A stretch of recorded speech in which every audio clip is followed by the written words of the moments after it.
뭘 읽어야 할지 모르겠을 때 애매한 언니들과 함께 읽어요. 본격 독서 권장 방송 애매한 언니들 시작합니다.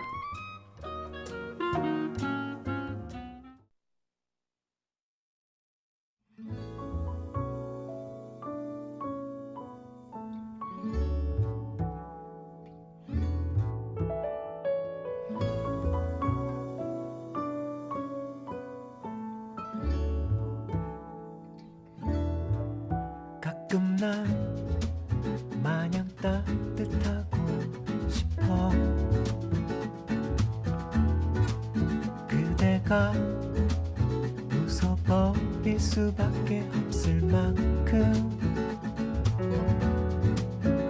마치 어둠이라고 알지도 못한 듯 그렇게 햇살처럼 말야. 이른 봄 우물 튀운 새싹을 일으키듯 늦가을 싸늘해진 바람을 달래주듯 그대가 시린 가슴을 부둥켜 안는 채 어쩔 줄 몰라 그저 슬퍼하고 있을 때 햇살처럼 따뜻하게 안아줄 수만 있다면 추운 그대 데워줄 수만 있다면 한낮 저막 끝에 머물러 한숨 돌리다 터벅터벅 그대 돌아올 때 잠을 깨고 두런두런 얘기 나눌 수 있다면 실없는 농담으로 웃게 해줄 수 있다면 그대를 온종일 따라다니는 그림자를 지워줄 그대 햇살이 될 수만 있다면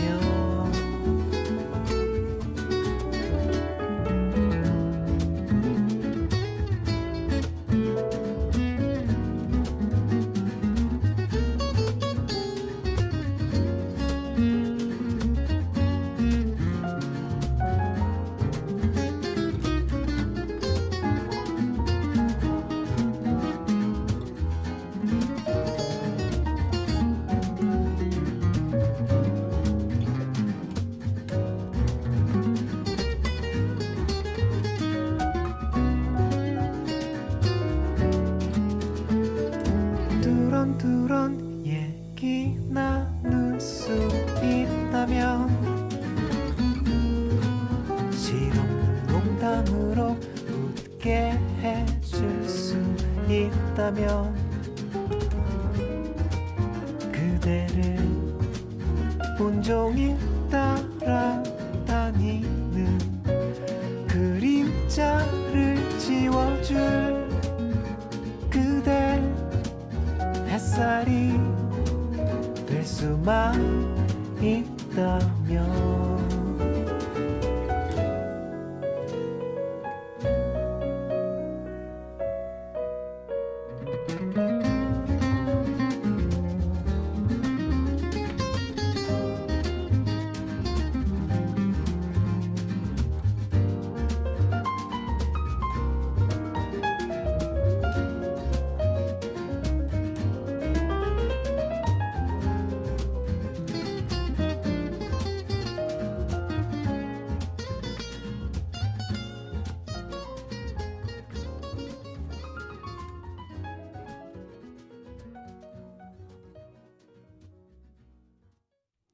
첫 곡 루시드 폴의 햇살은 따뜻해 듣고 왔습니다. 애매한 언니들 23회고요. 서대문 FM 91.3MHz 지시간 스푼 코너로 듣고 계십니다. 전 장수정이고요.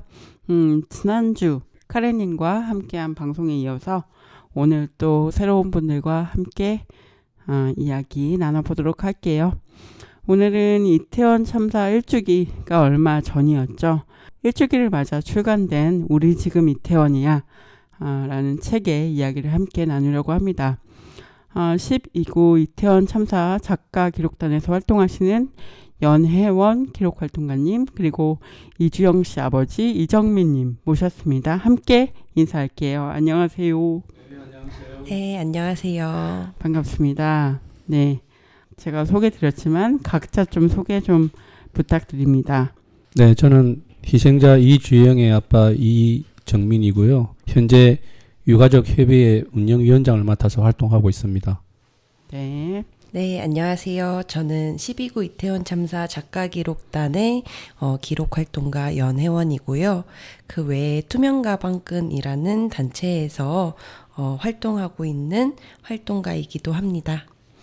네, 두 분 나와주셔서 감사하고요. 네, 책이 이제 출간되고 이제 이태원 참사가 1년이 지났습니다. 그래서 또 그동안 또 하실 이야기들도 많으실 것 같고 그런데 좀 먼저 그동안 좀 어떻게 지내셨는지 좀 궁금합니다. 네. 네, 저 같은 경우는 사실 작년 10월 29일 날 이제 우리 아이를 잃어버리고 근데 가족을 잃는다는 자식을 잃는다는 것이 정말 얼마나 큰 아픔이고 고통인지를 사실 그전에는 잘 몰랐어요. 다른 분들이 이제 자식을 굉장히 힘들어하고 이런 부분도 크게 와닿지가 않았는데 막상 이제 제가 그런 일을 겪어보니까 그 고통은 정말 이루 말할 수가 없다라는 게 정말 느껴졌고 아마 세상을 살면서 가장 힘든 그 고통이 자식을 잃는 고통이 아닐까라는 생각이 들었습니다. 그래서 정말 지난 1년 동안은 너무나 지난하고 힘든 싸움을 해왔고요. 단지 이제 제 같은 경우는 우리 아이가 그냥 일상이었거든요. 그 이태원을 가서 했던 거는 자기 이제 약혼자랑 같이 저녁을 먹고 거기를 할로윈 축제를 하니까 이제 그냥 구경을 간 겁니다. 구경을 가서 그렇게 머물지도 못하고 길을 갔다가 사실 자기네들이 원하던 그런 어떤 그 재미있는 환경들 그런 환경들을 사람이 너무 많으니까 전혀 뭐 그걸 하지도 못하고 너무 사람이 많아서 빠져나가야 되겠다는 생각 때문에 갔다가 바로 빠져나오면서 그런 상황이 이제 벌어져서 그렇게 되고 말았는데 그 과정 자체가 너무 어이없고 너무 황당했기 때문에 왜 그렇게밖에 될 수 없었는가를 알고 싶었어요. 그래서 끊임없이 정부에 그런 상황에 대해서 설명을 해주고 당연히 해야 될 브리핑을 해달라고 했음에도 불구하고 아무런 답변이 없는 거예요. 그렇게 많은 159명의 젊은이들이 희생이 된 이 엄청난 사건에 대해서 아무런 브리핑이 없다는 게 정말 말이 안 되는 그런 상식적으로도 말이 안 되는 상황이었고 그래서 그때부터 계속 그런 것을 알고 싶어서 모든 가족들이 내 자식이 왜 어떻게 어디서 무엇 때문에 그렇게 되는지를 확인을 하고자 하는 단지 그 목적 하나로 계속 이야기를 했음에도 불구하고 그것을 계속 거부하고 외면하고 그러므로 해서 이제 그 다음부터는 그 슬픔 자체가 분노로 바뀌기 시작한 거죠. 그러면서 이제 그 분노가 1년 동안 지속이 되면서 이제 계속된 정부와의 싸움을 하고 있고 그걸 알고자 하는 사람, 피해자와 감추려고 하는 가해자의 싸움이 지금까지 계속되고 있었습니다. 네, 지난 1년 동안 쉽지 않은 또 싸움을 하고 계신 이정민 선생님이고요. 주영님이 몇 그 당시에는 28이었어요. 네네. 작년 10월. 작년 10월에 예. 네. 주영님의 얘기도 책에 나오죠. 오늘 방송에서 또 이야기를 해보도록 하겠습니다. 그러면 혜원님도 소개 부탁드려요. 네. 1년 동안 좀 어떠셨는지. 저는 어떻게 보면 온라인 상의 목격자에 가까웠던 것 같아요. 저는 SNS를 엄청 자주 하는 편인데 그날도 사실 집에서 SNS를 하고 있었고 그런데 실시간으로 그러니까 굉장히 많은 이태원에 있는 사람들도 SNS를 하고 있었을 그쵸? 거예요. 네. 왜냐하면 제가 봤으니까. 근데 그 사건이 이제 실시간으로 심각해지는 걸 그냥 SNS만 하면서도 볼 수 있었어요. 여기 상황이 너무 심각하다고.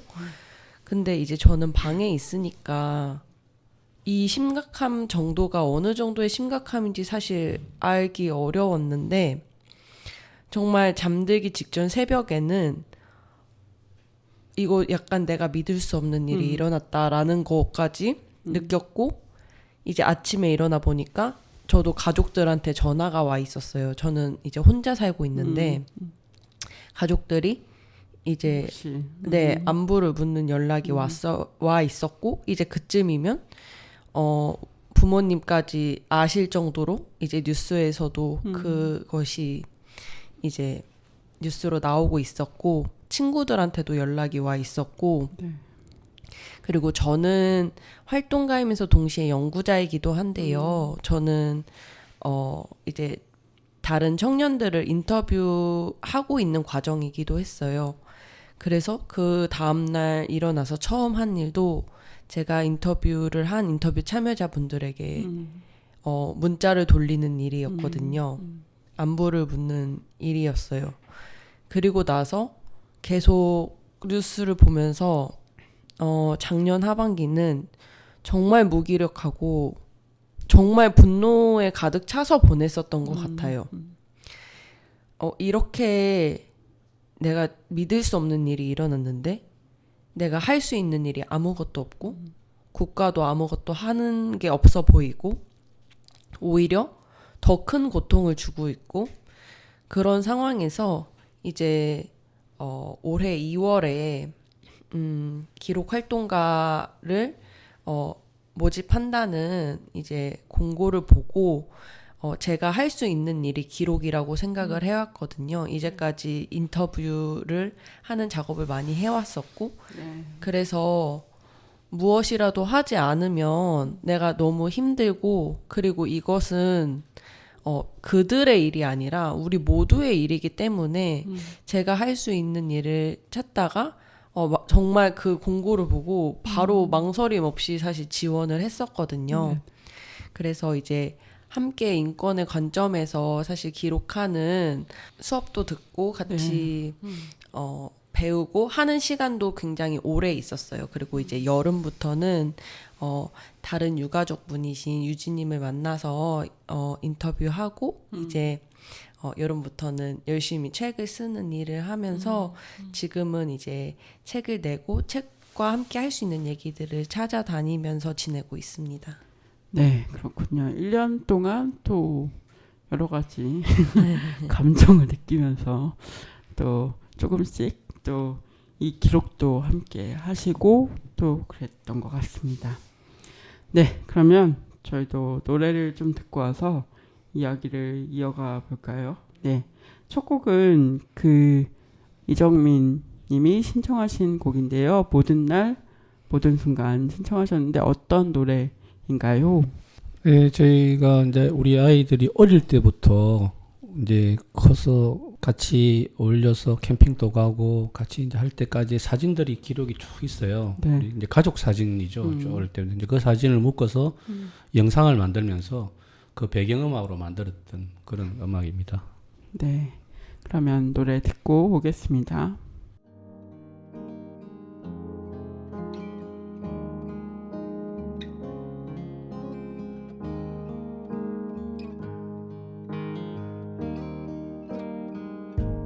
네가 없이 웃을 수 있을까 생각만 해도 눈물이 나. 힘든 시간 날 지켜준 사람, 이제는 내가 그댈 지킬 테니. 너의 품은 항상 따뜻했어. 고단했던 나의 하루에 유일한 휴식처. 나는 너 하나로 충분해. 긴 말 안 해도 눈빛으로 다 하니까. 한 송이의 꽃이 피고 지는 모든 날 모든 순간 함께해. 햇살처럼 빛나고 있었지. 나를 보는 네 눈빛은 꿈이라고 해도 좁을 만큼 그 모든 순간은 눈부셨다. 불안했던 나의 고된 삶에 한 줄기 빛처럼 다가와 날 웃게 해준 너. 우와, 나는 너 하나로 충분해. 긴 말 안 해도 눈빛으로 다 하니까. 한 송이의 꽃이 피고 지는 모든 날 모든 순간 함께해. 알 수 없는 미래지만 네 품속에 있는 지금 순간순간이 영원했으면 해.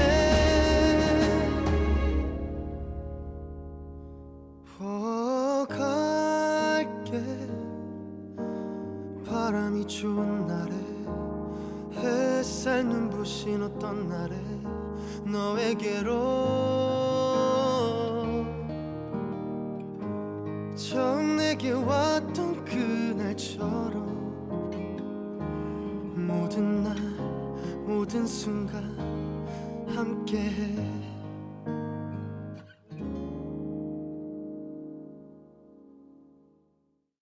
기획과 이제 만들어진 과정에 대해서 조금 더 자세하게 설명을 좀 해주시죠. 네, 혜원님이. 네. 이 책은 이제 올해 2023년 2월에 인권기록센터 사이가 연 재난참사 인권기록학교에서 이제 만난 활동가들과 그다음에 예술가, 그다음에 다양한 작가분들이 함께 유가족 분들을 인터뷰해서 구술 기록을 한 책이고요. 인권기록센터 사이 같은 경우에는 네네. 이제 4.16 세월호 참사의 유가족 분들을 기록하는 것을 시작으로 해서 이제 다양한 재난 참사의 어떤 피해자분들, 그 다음에 어떤 국가적인 어떤 폭력에 맞서는 다양한 투쟁하시는 분들을 기록해 오셨던 곳이에요. 그래서 이태원 참사 같은 경우에도 1년이 되기 전에 1년을 맞이해서 반드시 일주기 기록이 필요하다라는 생각으로 일주기에 반드시 책을 내는 것을 목표로 해서 이 기록이 이루어졌고, 그 이후에 지금도 계속 기록은 이어지고 있어요. 그래서 이 이후에도 2주기, 3주기 넘어까지 계속 이태원 참사와 관련된 많은 유가족과 생존자, 그다음에 목격자들을 구술 기록으로 남기는 것을 목적으로 함께 모여 있습니다. 그러면 계속해서 기록을 이어가시는 목표를 가지고 계시군요. 네네. 네. 이게 끝이 아니라 또 출간 계획이나 이런 게 또 있으실까요? 아직은 그렇게까지는 없으실까요? 네, 저희가 사실 출간을 목표로 한다기보다 구술 기록을 남기는 것을 목적으로 하고 있기 때문에 아마 우리 안에서도 어떤 구술 기록이 쌓이면 그것이 또 책으로 나올 수 있지 않을까 하는 생각을 가지고 있고, 지금은 이제 1주기를 맞아낸 이 책의 어떤 후반부의 이야기를 나누는 작업에 집중하고 있습니다. 아까도 말씀드렸는데 책에 이제 이정민님 따님이시죠, 이주영님 이야기가 있고 오빠인 이진우 씨 이야기도 있습니다. 네. 인터뷰하는 과정에서 좀 어떻게 아드님이나 이렇게 들어보셨는지 책으로 나온 것도 보시니까 어떠신지 좀 궁금해요.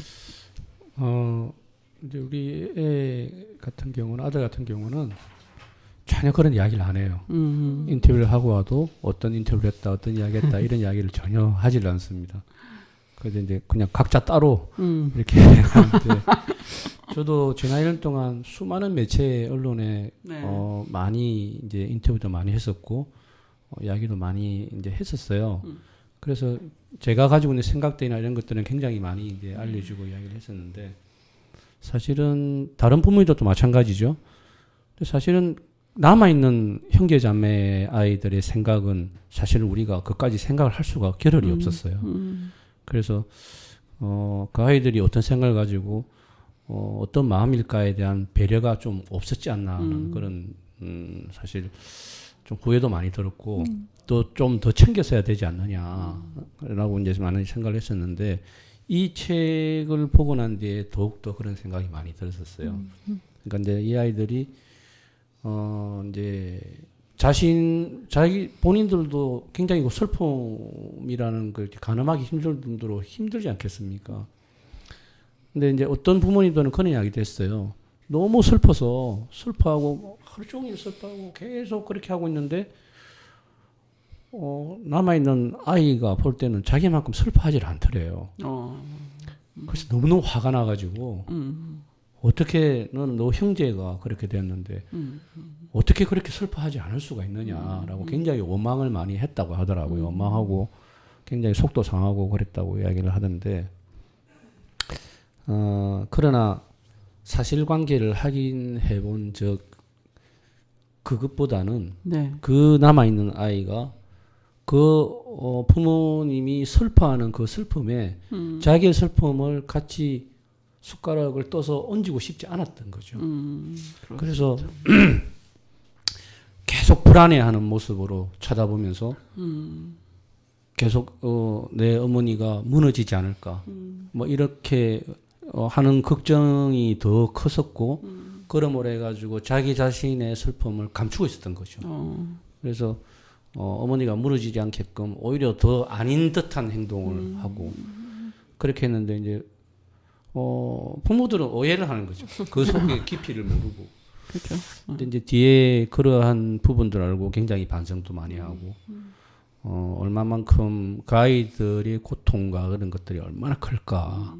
그러니까 이제 부모님도 챙겨야 되고, 그 잃어버린 형제자매에 대한 그 아픔도 같이 고스란히 감수를 해야 되니 많이 힘들었을 것이다라는 생각을 많이 들었어요. 근데 또 우리 아이 같은 경우, 우리 조영이 같은 경우는 또 이제 올해 결혼을 약속한 친구가 있어서 그 아이도 이제 같이 이제 기록을 했거든요. 근데 이제 솔직히 내가 들어보지 못했던, 알지 못했던 것들이 이 책 속에 다 들어가 있더라고요. 보니까 뭐 그런 이야기를 해줄 리가 없죠.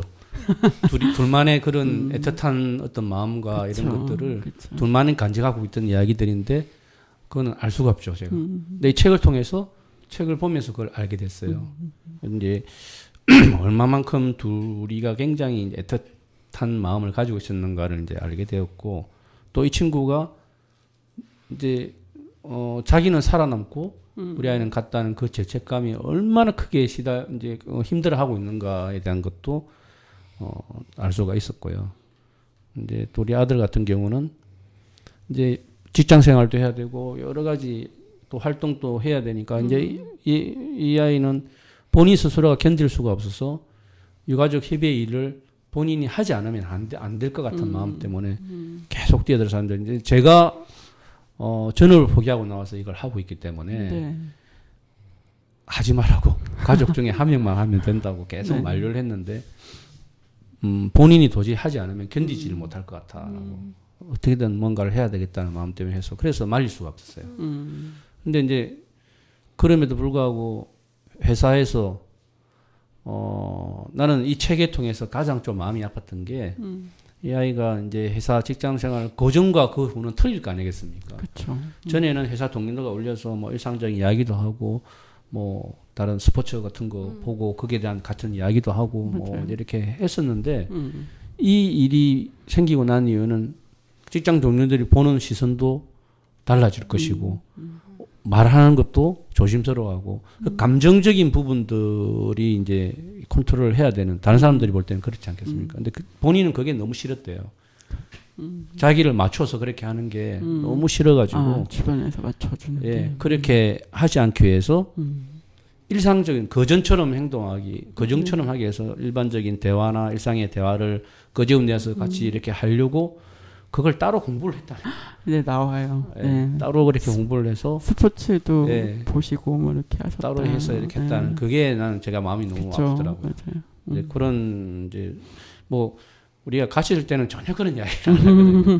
안 하는데 이제 책을 통해서 저도 알게 됐죠. 네. 그래서 굉장히 마음이 아프고 이 아이들의 고통도 참 크구나라는 걸 이 책을 통해서 많이 알게 됐어요. 네. 얘기해 주셨지만 이 책은 좀 형제자매들 그리고 그 유가족이라고 좀 이렇게 묶을 수 없는 분들의 이야기가 좀 많이 담겨 있습니다. 그래서 좀 이렇게 기획하게 된 이유도 있는지 좀 얘기해 주시면 좋을 것 같아요. 많은 사람들이 이제 12구 이태원 참사를 생각할 때 저는 어떤 청년 혐오라는 걸 되게 많이 마주하게 됐었던 것 같아요. 그러니까 정말 듣고 싶지 않은 말이죠. 그러니까 놀러 가서 죽었다라는 말을 굉장히 오용하잖아요. 근데 그 문장 안에 그걸 혐오적으로 발화할 때 그 문장 안에 들어있는 어떤 청년 세대에 대한 혐오, 어떤 청년 문화에 대한 오해들이 사실 이태원 참사에 대해서 풀어나가고 싶은 어떤 실타래이기도 했고, 그리고 이태원 참사 유가족 협의회 안에서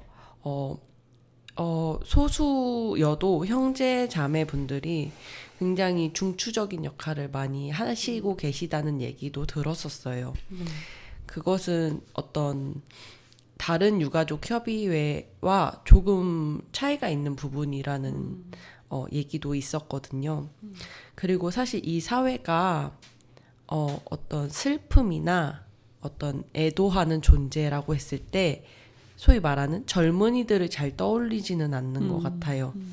유가족이라는 이미지가 사실 보다 부모에게 맞춰져 있기 때문에 젊은 사람이 어떤 죽음, 가까운 사람의 죽음을 겪는다는 것에 대해서는 사실 이 사회가 많이 잘 생각하지 않는 것 같거든요. 청년들은 쾌활하고 에너지 넘치는 존재고 늘 어떤 생기와 함께하는 삶과 함께하는 존재이지 애도하는 자로서 청년을 생각하지는 않는다라는 마음이 있어서 보다 적극적으로 그리고 희생자의 사실 상당수가 청년이기도 했고 청년의 죽음, 가까운 청년의 죽음을 마주한 청년들의 이야기를 집중해서 다뤄보고 싶다라는 생각을 해서 이제 유가족인 형제자매 분들과 그 다음에 이제 생존자분 그리고 이제 우리 사회가 법적으로 가족으로 묶지는 않지만 친구라는 이름으로 하기에도 더 가까운 존재들의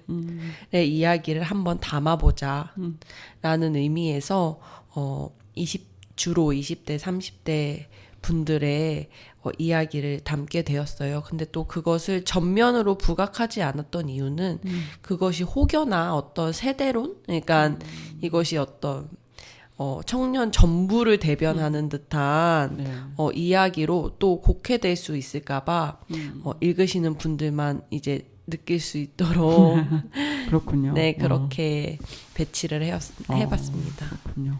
읽어야만 알 수 있는 네. 이야기였군요. 그렇군요. 네. 어쨌든 말씀하신 대로 좀 청년 세대가 보는 어떤 참사, 그런 이야기들이 좀 많이 담겨 있고 또 인상적인 건 세월호를 겪은 또 네, 세대이기 맞아요. 때문에 그런 얘기가 또 없을 수가 없고 그런 이야기들이 좀 연결이 되어 있다 이런 느낌을 좀 받았습니다. 회원님도 청년 네. 의식으로서 기록을 또 하셨는데 좀 어떠셨나요? 사실 되게 제가 기록한 유진님도 저와 거의 동년배이셔서 사실 나중에는 저만 그렇게 느낀지 모르겠지만 좀 친해져서 사실 농담도 막 많이 주고받고 되게 마음적으로 많이 가까워졌거든요. 왜냐하면 너무 공유한 얘기도 많고 막 이제 인터뷰 사이사이 쉴 때는 MBTI 막 이런 얘기하고 네, 재밌는 얘기 많이 나눴어요. 네네. 그래서 어떤 기록자로서 되게 동년배여서 편한 것도 있었고 한편으로 제 주변에도 사실 이태원 참사가 아니더라도 되게 가까이에서 죽음을 경험하는 청년들이 굉장히 많아요. 가까운 사람의 죽음을 경험하는 사람들이 저만 하더라도 그런 경험이 있고 근데 참 그런 것들이 새삼 기록되지 않고 있구나라는 걸 많이 또 느끼면서 그것이 좀 해소되는 경험이기도 했고 그리고 제가 기록한 분 아니지만 어떤 대한가족이라고 하죠. 그러니까 법적 가족은 아니지만 내 마음 안에 가족이었다라는 관계들 사실 그런 관계를 가진 청년들이 제 주변에 굉장히 많은데 그런 이야기가 발굴될 수 있었던 점도 저는 너무 좋았고 그리고 사실 어떤 개인적인 이유 때문에 얼굴을 드러내지 못하는 많은 청년 생존자분들이 계실 거라고 생각을 해요. 목격자분들도 계시고 사실 제가 SNS를 봤을 땐 그런 분들도 굉장히 많았는데 그것을 또 발굴해내지 못하는 건 한편의 숙제로 남았었던 것 같아요. 그들이 어떤 가까운 사람으로서만 이름 붙여질 수 있는 지금 시간이 되어버린 거잖아요. 네. 그들이 진짜 자신이 생각하는 자신의 정체성에 대해서 사실 자기만 아는 이야기는 또 사라져 버렸을 때에 기록자는 사실 어떤 경로로 그것들을 발굴해낼 수 있을까? 그 사적인 이야기들을 어떻게 안전하게 사실은 또 만날 수 있을까라는 숙제가 남겨졌었던 것 같아요. 그러네요. 네. 사실 네. 저희 이제 유가족들 중에 형제 자매들이 많이 있어요. 네네. 근데 저도 사실 예상치 못하게 이제 이 일을 겪으면서 이제 유가족 협의회라는 테두리 안에서 같이 활동을 하고 있는 중에 이렇게 고개를 돌려보니 이 남아있는 형제 자매들이 거의 진짜 형제 자매가 돼 있는 거예요. 그래서 너무나 가깝게 같이 진짜 뭐 오빠 언니 이렇게 하면서 마음을 공유하고 있더라고요. 참 다행이다라는 생각을 이제 많이 가졌었고, 저는 한 가지 굉장히 안타깝게 생각이 들었던 부분들은 이 참사 때문만은 아니고 이 참사를 통해서 들여다본 이 우리 사회의 민낯이 너무 기성세대로서 부끄럽고 참 창피하다는 느낌을 많이 받았어요. 이 사회가 보는 지금 현재 청년 세대들의 시각이 얼마나 왜곡되어 있나 그런 것들을 느낄 수가 있었고 굉장히 힘든 세대거든요. 이 사회를 지금 현재 살아가는 이 청년들이 너무나 힘들게 자기 삶을 살아나가야 되고 불투명한 미래를 설계를 해나가야 되고 그런 힘든 어떤 상황을 이렇게 겪고 있는데 그 사회가 보는 시선들은 굉장히 무주지사하고 자기들 마음대로고 뭐 이런 시각으로 이렇게 바라보는 게 너무 이게 참 잘못되지 않았나. 사회가 그런 시각을 보면 우리 청년들이 마음을 둘 데가 없거든요. 어떤 마음을 두고 미래를 설계할 수 있는 그런 자유로움이 없어져 버리면 창의력이 없어져 버리죠. 그러면 사실 대한민국의 미래라는 게 얼마나 불투명하겠습니까? 그래서 그런 부분들이 참 아쉽고 고쳐야 되는 부분이 아닌가라는 생각을 많이 했습니다. 네, 그렇습니다. 사실 이태원이라는 공간도 그렇고 그 사건 자체가 약간 청년들 혐오, 청년 혐오 이게 더 씌워지고 이태원이라는 공간에 대한 혐오 그리고 놀러 가서 뭐 그때 할로윈 데이에 대한 혐오 이런 것들이 좀 약간 뭉쳐진 느낌으로 지금까지 얘기들이 오고 있죠. 맞아요. 네. 이런 사이에서 이제 계속 새로운 이야기들을 또 만들어 가셔야 되고 또 어떻게 보면 뭔가 대변하셔야 되고 그런 부분들이 또 있을 것 같아요. 또 약간 기성세대로서 또 아버님의 생각은 좀 어떠신지. 저는 지난 1년 동안 청년들하고 간담회도 굉장히 많이 했었습니다. 이제 같은 대화도 많이 하고 이야기도 많이 했는데 제가 항상 청년들에게 당부하고 부탁하는 것들은 그런 거였거든요. 그런 왜곡된 시선을 싸워서 이겨나갈 수 있는 거는 청년들 본인들이다. 본인들 싸워서 이겨나가야 된다고. 그래서 그거를 지키지 못하면 결국은 설 자리가 없어지고 청년들이 해야 될 공간들이 다 사라져 버리기 때문에 끝까지 그걸 지킬 수 있게끔 해야 된다는 이야기를 저는 계속 하거든요. 네. 이태원이라는 공간에 대한 왜곡된 시선도 그 문화에 대한 이해가 제대로 되어 있지 않기 때문에 그런 말들이 나오는 거거든요. 그러니까 이태원에서의 그 젊은들이 즐기는 할로윈 축제는 안 되고 벚꽃 축제는 됩니까? 그렇죠. 이게 너무나 그 몰이해죠. 그게 그런 부분들 때문에 거기는 청년들이 그냥 가서 일탈하는 청년들이 가서 일탈하고 술 마시고 막 하고 막 이런 식의 어떤 왜곡된 시선들을 많이 보거든요. 근데 정말 우리가 그걸 깨부숴야 된다. 그런 잘못된 생각들을 깨부숴. 그리고 그렇게 이야기하는 사람들은요. 이태원에 한 번도 와보지도 않은 사람들이에요. 그러신 것 같아요. 이태원은 몰라요. 어떤 맞아요. 공간인지 모르고 그냥 뭐 말로만 듣고 막 이렇게 굉장히 안 좋은 어떤 그런 이미지를 더 씌워서 이렇게 하는데 그건 우리가 앞으로 향후에도 계속 그런 부분들을 정화시켜 나가야 되지 않을까라는 게 또 그냥 기성세대 한 사람으로서 네. 뭔가 책임감 이런 것도 많이 느끼고 있습니다. 네. 그렇습니다. 이태원은 좋은 곳이죠. 혜원님은 어떠신가요? 그런 혐오? 또 만나실 때. 사실 이 참사 이후의 이태원에 대한 시선들이 네. 한국 사회가 무엇을 혐오하는지 응축해서 보여준다라고 생각을 하거든요. 그러니까 어떤 다문화에 대한 혐오가 그렇죠. 정말 많이 묻어 있다라고 생각을 했어요. 이태원은 사실 굉장히 역사적인 사실 장소잖아요.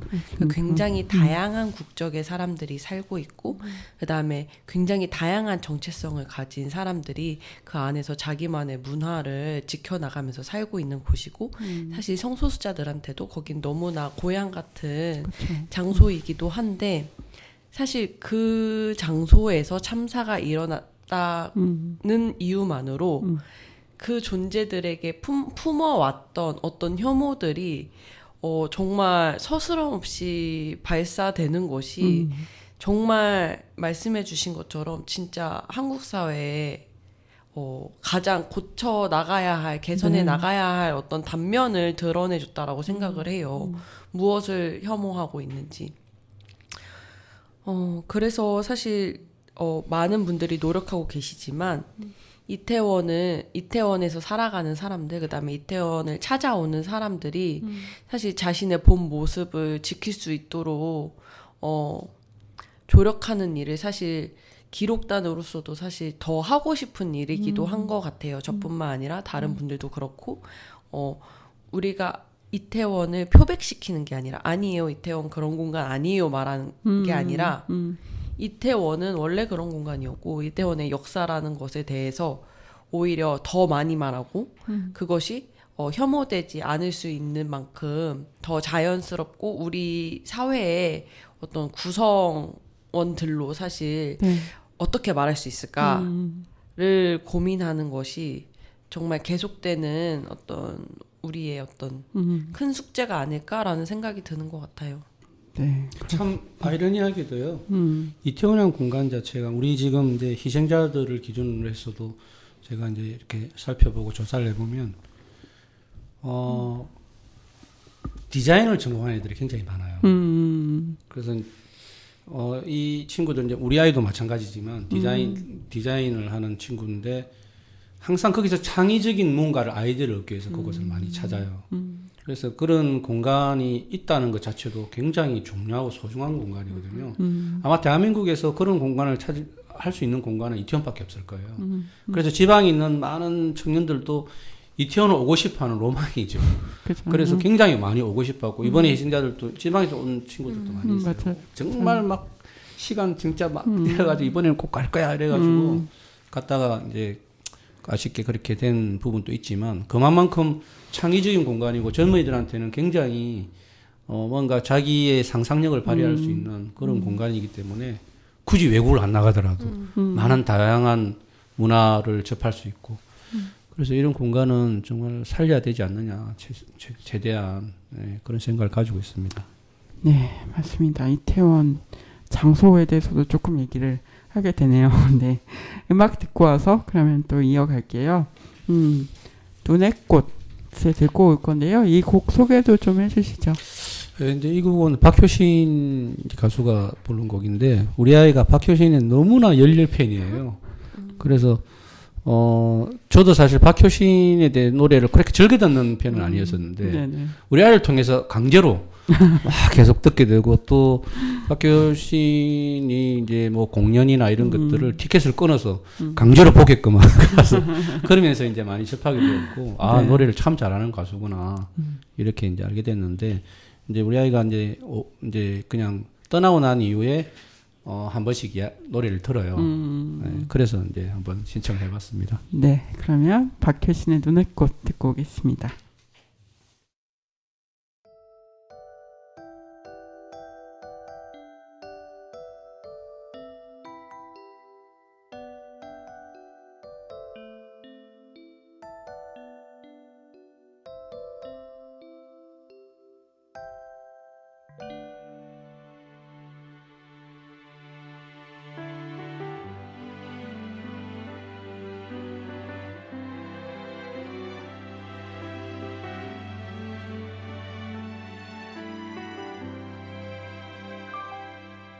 어느새 길어진 그림자를 따라서 따끔해진 어둠 속을 그대와 걷고 있네요. 손을 마주 잡고 그 언제까지라도 함께 있는 것만으로 눈물이 나는 걸요. 바람이 차가워지는 만큼 겨울은 가까워오네요. 조금씩 이 거리 그 위로 그대를 보내야 했던 계절이 오네요. 지금 모래에 젖는 꽃을 바라보며 함께 있는 이 순간에 내 모든 걸 당신께 주고 싶어. 이런 가슴에 그댈 안아요. 약하기만 한 내가 아니에요. 이렇게 그댈 사랑하는데 그저 내 맘이 이럴 뿐인 거죠.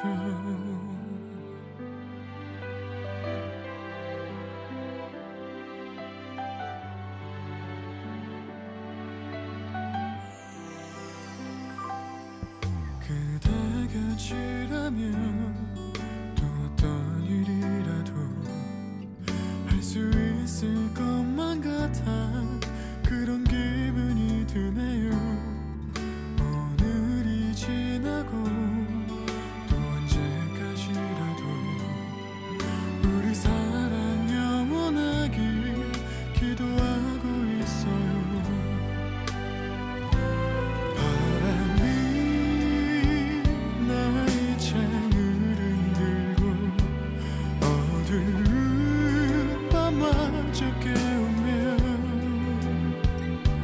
그대 아픈 기억마저도 내가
네, 박효신의 눈의 꽃 듣고 왔습니다. 신청곡이었고요.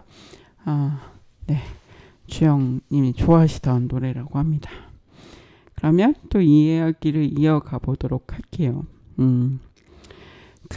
사실 지난 1년 동안 많은 일이 있었기 때문에 이제 유가족으로서의 슬픔도 물론 있으셨을 것 같고 그게 제일 컸지만 근데 또 전에 해보지 않으셨던 또 새로운 역할들을 또 하시게 되신 거잖아요. 이제 유가족 대표로서 또 활동을 하셨는데 좀 개인적으로 좀 어떤 시간이셨는지 좀 완전히 다른 걸 해보시면서 또 궁금합니다. 예. 그 작년 이제 그러니까 올 이제 1년 동안 네. 매일매일이 새로운 것이었어요. 전혀 상상도 해보지 못했던 일들을 매일매일 새로이 맞닥뜨리고 하게 되었고 저는 살면서 제가 국회 안을 들어가서 국회의원들하고 이야기할 것이라는 상상도 하지 못했어요. 근데 거의 매번 국회를 들어가서 국회의원들하고 이야기하고 고소하고 뭐 이런 것들이 이제 일상화 되어버리고 하물며 국회에 가 있으면 어떤 사람들이 와서 길을 물어요. 저한테. 국회 뭐 여기 가려면 어떻게 가면 됩니까? 그렇게 물으면 제가 너무나 거침없이 잘 안내를 해주고 있어요. 많이 가보셔서. 네, 그래서 너무 그런 것들을 많이 하고 또 이제 피켓팅을 하고 이제 뭐 1인 시위를 한다든지 그런 걸 하고 있으면 지나가는 사람들이 어떤 비난 그리고 막 그 혐오 발언 이런 것도 처음에는 너무나 견디기 힘들었어요. 뭐 아니 내가 왜 이런 이야기를 이렇게 듣고 있어야 되나라는 그런 것도 많이 있었고 근데 어쨌든 그런 모든 것을 극복을 하기 위해서는 사실 그런 것 같아요. 부모이기 때문에 가능한 것 같아요. 이게 내가 어떤 뭐 모멸감이나 어떤 그런 자존심이나 이런 것들이 있다 하더라도 내 자식이 일이기 때문에 그런 걸 다 참고 견뎌 나갈 수 있지 않았나라는 생각이 들더라고요. 근데 이제 시간이 지나면서 그런 것들도 많이 내성이 쌓이고 그러면서 이제 모든 것을 받아들이는 처음에는 받아들이지 못했는데 모든 것을 받아들이고 어떻게든 진상규명만 할 수 있다면 어떤 거든지 관계없다. 이제 이런 마음으로 이제 계속 버텨나가고 있는 것 같아요. 네, 아이고. 참, 이게 사실은 정말 다른 경험을 하지 않아도 되는데, 또 하셔야 되는 그리고 또 부모이기 때문에 또 하셔야 되는 그런 역할들 또 하고 계시고, 대표로서도 또 유가족들의 대표로서도 또 활동을 이 대표는 언제부터 하신 거죠? 네. 많은 과정들이 있었는데 네. 사실 처음에는 이제 부대표로 활동을 했었어요. 네. 처음에는 안 하려고 했었어요. 왜냐하면 우리 딸 할머니가 아직도 모르겠어요. 아직도 네, 모르세요? 아직도 모르겠어요. 그래서 이제 연세도 많으시고 하기 때문에 또 굉장히 이뻐하던 손녀였기 때문에 굉장히 타격을 크게 입을 수 있다라고 생각해서 계속 이제 비밀로 하고 안 알렸거든요. 그래서 처음에 그렇게 했을 때도 어쨌든 표면적으로 나가면 알려지잖아요. 얼굴이 알려지고 이러면 안 될 것 같아서 안 하겠다고 계속 했었는데 그래서 계속 거부를 할 수가 없는 입장이어가지고 네. 이제 얼굴을 나타내지 않는 부대표로서의 역할만 하겠다라고 해서 처음에 그렇게 해서 시작을 했는데 막상 시작을 하니 그게 안 되는 거예요. 그렇게 할 수가 없는 거예요.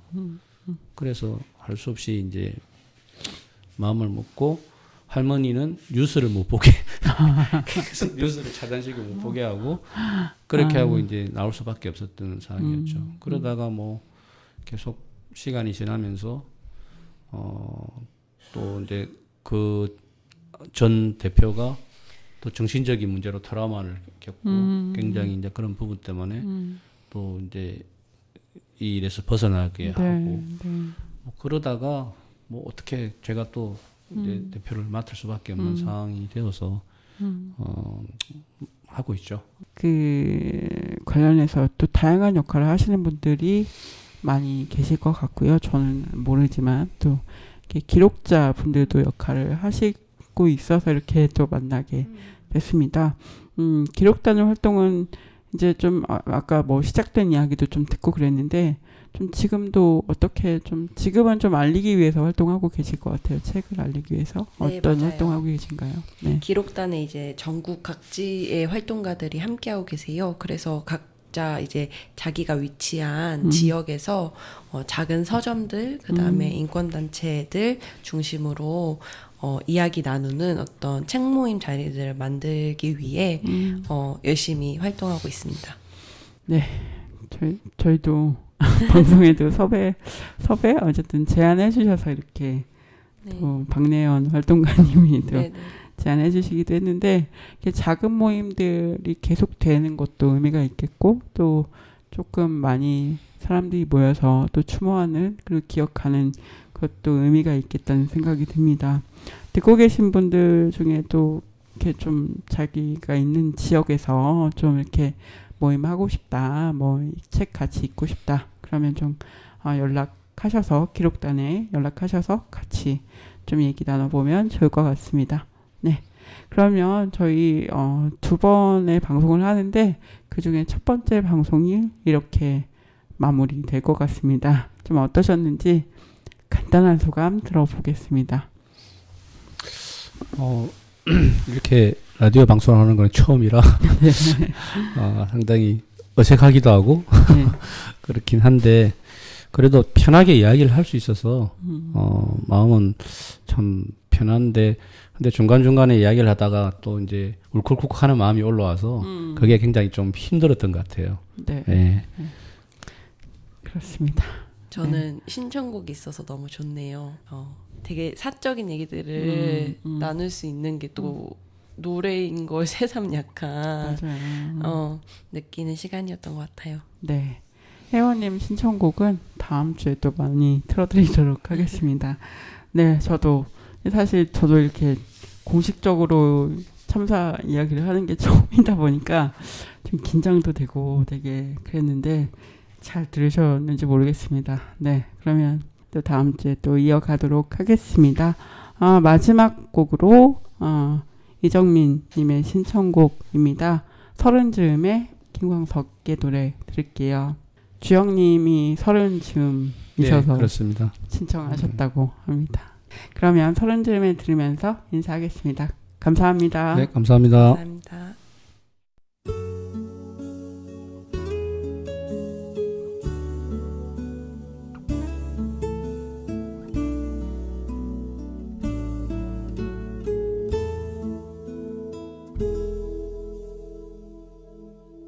또 하루 멀어져 간다 내 품은 담배 연기처럼 작기만 한 내 기억 속엔 무얼 채워 살고 있는지 점점 더 멀어져 간다 머물러 있는 청춘인 줄 알았는데 비어가는 내 가슴 속엔 더 아무것도 찾을 수 없네 계절은 다시 돌아오지만 떠나간 내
점점 더 멀어져 간다.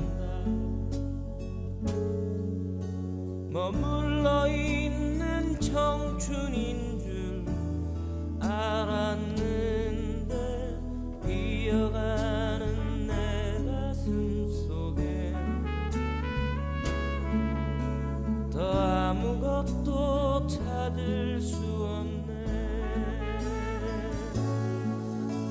계절은 다시 돌아오지만 떠나간 내 사랑은 어디에. 내가 떠나보낸 것도 아닌데 내가 떠나온 것도 아닌데